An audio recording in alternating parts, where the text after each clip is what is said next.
Principalement pour deux raisons. Tout d'abord, les frais colossaux en R&D liés au lancement de nouveaux produits et services se traduisent par un besoin croissant des entreprises à mieux comprendre et identifier des consommateurs influents.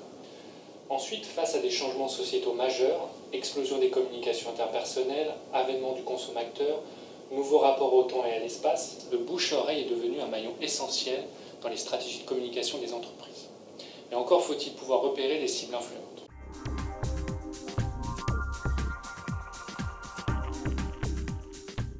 Nous nous sommes intéressés à deux cibles fondamentales dans la diffusion d'une innovation. D'une part, les premiers acheteurs des innovations, que nous pouvons aussi appeler les consommateurs innovateurs, et d'autre part, les leaders d'opinion. Comment se caractérisent ces deux populations ? Le consommateur innovateur est une personne ayant une forte tendance à adopter plus rapidement que les autres un produit nouveau. Il se caractérise généralement par un attrait pour la nouveauté, une autonomie dans ses prises de décision et une aptitude à prendre des risques. Le leader d'opinion est quant à lui une personne qui échange des informations et influence les décisions d'achat des autres. Il se caractérise surtout par une aisance relationnelle, du charisme et une volonté de différenciation.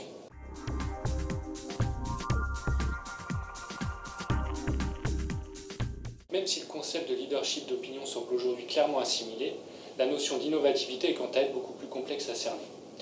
L'analyse de la littérature sociologique fait apparaître des divergences sur la nature de ce concept et par conséquent la façon de distinguer les innovateurs au sein de la population. L'objet de ce livre blanc est de pouvoir mieux cerner le profil des consommateurs influents et de proposer des solutions pour optimiser le lancement de nouveaux produits grâce à une meilleure compréhension des cibles stratégiques.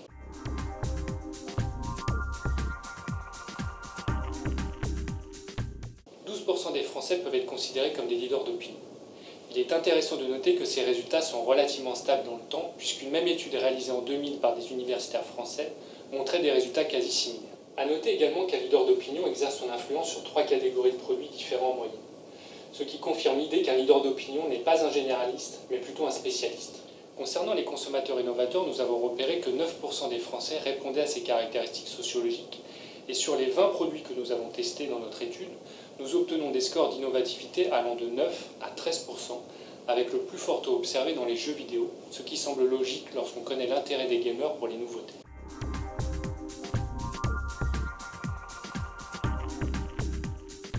Concernant la perception des responsables marketing et CRM interrogés sur ces concepts, nous pouvons tirer plusieurs enseignements.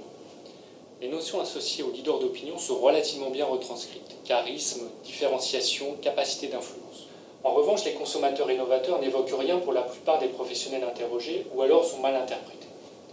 En termes d'actions spécifiques sur ces cibles, les marketeurs ne ciblent pas les leaders d'opinion ou les innovateurs, et ce notamment par manque de connaissances sur le sujet. Ils considèrent plutôt ces populations comme des blogueurs avec lesquels il faut entretenir de bonnes relations ou des communautés avec lesquelles il faut communiquer.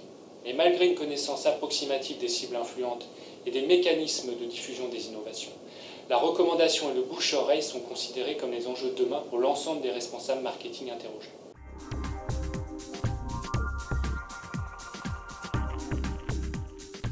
Cela montre le chemin qu'il reste encore à parcourir pour intégrer ces mécanismes de compréhension de ces cibles dans les stratégies de marque des annonceurs. En se basant sur ces résultats, nous proposons 3 recommandations opérationnelles aux entreprises qui souhaitent optimiser leur développement produit et enrichir leur segmentation client. Pour ce faire, nous nous appuyons sur la création d'une nouvelle démarche marketing permettant une réflexion intégrée et centrale des innovateurs dans le cadre de lancement de produits.